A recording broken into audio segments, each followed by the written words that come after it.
Time 4 అవుతుంది ఇంకా ఒక్కడు లేవలే. అందుకే ఈ హాస్టల్ వాడడం చేయకూడదు.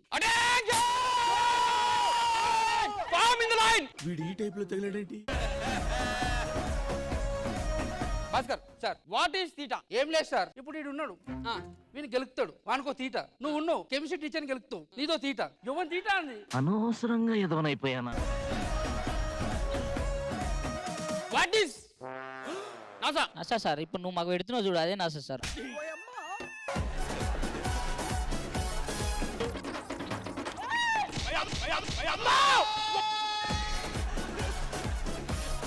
పరిచి సార్, పెద్దగిన తర్వాత ఏమవుతావు? నిద్ర పోతా సార్. ఎందుకు? అంటే అప్పుడు నిద్ర వస్తాయి కదా సార్. ఫ్యూచర్లో ఏమైదాం అనుకుంటున్నావు? నేనేం కాను సార్, ఎందుకంటే నాకు ఫ్యూచర్ లేదని చెప్పినా కదా సార్.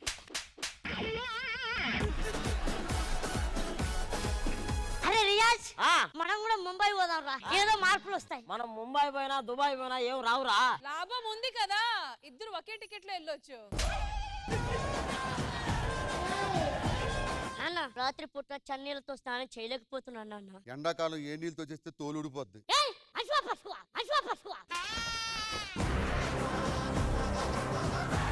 రోజుకి నాకు 100 ఫోన్లు రియాజ్ నీ పెళ్ళెప్పుడు టార్చర్ పెడతా ఉన్నాను. నాకు గంటకు 100 ఫోన్లు వస్తున్నాయి. రియాజ్ గారికి పెళ్లి చేయాలి, నంబర్ చెప్పండి అని. ఇమ్మంటే వాళ్ళకి ఇదేరా నా బిజినెస్, రామ్ ప్రసాద్ స్క్రాప్ కొట్టు. రామ్ ప్రసాద్ స్క్రాపా? ఏంటి బ్రో అంత మాట అన్నావు?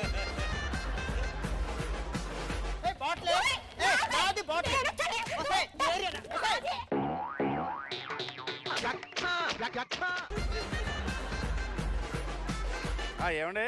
ఏంటండి? మాది రాత్రి మనసు విరిగిపోయింది, 2 కోళ్లు మిగిలాయి. నువ్వు సామాన్యుడు కాదురా.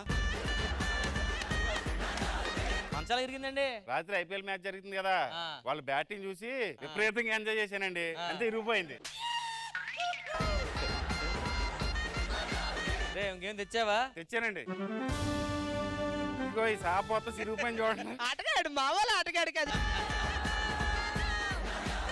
ఇది IPL DPL Dorababu premier league లో ఉంది. లేదండి, ఐపీఎల్ మ్యాచ్ డైలీ చూస్తాను నేను. నాకు బ్యాట్స్మెన్ అంటే ఇష్టం. ఎలా దొరబాబు ఎలా?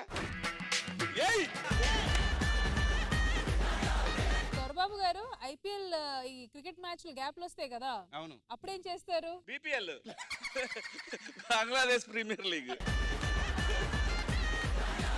పుష్పు గారు చూడండి ఎంత మంచి వాళ్ళు. వాళ్ళ ఆయన నిన్న 10 పట్టు చీరలు కొనిచ్చారంట. నాకు అలాంటి అందమైన భార్య దొరకలే గాని పట్టు చీరలు అంటే పట్టు చీర ఫ్యాక్టరీయే కొంటా తెలుసా? ఏంటి ఈ చీర కట్టుకున్నావు? చీరలన్నీ నలిగిపోయినాయి, చినిగిపోయినాయి. మీకు తెలియదా ఏంటి? శివాజీ గారు, నలిగిపోయినాయి చినిగిపోయిన అంటే నేనేదో చేసా అనుకున్నారు. నేను అనుకోనుగా. నమస్కారం సార్. నమస్తే. ఏం చేస్తారు sir? Software. 20 lakhs for Yanam. 5 లక్షలు per Rajahmundry. 2 lakhs for Narsapur with Narsapur express. ఏమండి, ఈ చీరలో ఎలా ఉన్నాను నేను? చాలా అందంగా ఉన్నావు. ఒక్క ముక్కలో చెప్పాలంటే రష్మి కంటే నువ్వే బాగున్నావు. ఏమండి, ఈ మధ్య నేను తెల్లగా తయారైన కదా. మోస్తావా? రోజుకి 1-2 అబద్ధాలంటే చెప్తాను. తెల్లవారులు అబద్ధాలు చెప్పాలంటే నా వల్ల కాదు అసలు. అవును, నిన్న ఫోన్ చేసి ఎక్కడున్నారు అని అడిగితే ఏం చెప్పారు మీరు? వంటగదికి వరండాకి మధ్యలో ఉన్నానని చెప్పాను. బుద్ధుందా?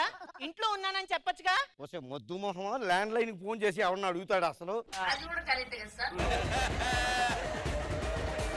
పక్క రాజ్యం వల్ల కరువు వచ్చిందట, మనం ఏదన్నా సహాయం చేయొచ్చా? 100 మంది సెలిగత్తులు పంపించండి, కరువు అంతా తీరిపోద్ది. ఏం మాట్లాడుతున్నావురా? మహామంత్రి, మనకు పావురంతో పక్క రాజ్యం వాళ్ళ సందేశం పంపారట, అందిందా? సందేశం కోసం పంపారా? కూర కోసం ఏమనుకుని వండుకుని తినేసా. పావురాన్ని కాలుకున్న ఆ లేఖనన్నా చదవలేదా? అది మసాలా ప్యాకెట్ నా కూరలోనే పడదొబ్బాను.